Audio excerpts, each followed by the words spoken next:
Hi friends. இன்னைக்கு டின்னருக்கு வந்து சப்பாத்தி நூடுல்ஸ் செஞ்சுருந்தேன். ஆக்சுவலாக இது சப்பாத்தி மீந்து போனதை செய்வாங்க. ஆனால் நான் வந்து சுட சுட சப்பாத்தி செஞ்சு அதுக்கப்புறம் செஞ்சுருந்தேன்.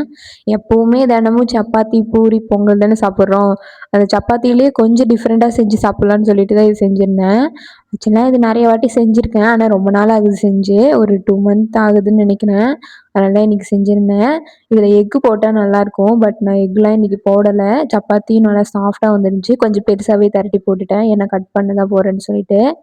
ஆக்சுவலாக வந்து எனக்கு இந்த பிளானே கிடையாது. நைட்டு டின்னருக்கு என்ன செய்றதுன்னு ஒரு ஐடியாவே இல்லாம தான் இருந்தேன். அப்புறம் அந்த கேரட் பீன்ஸ் வந்து சாம்பார் வைக்கலான்னு சொல்லிட்டு தான் வாங்கிட்டு வந்திருந்தேன்.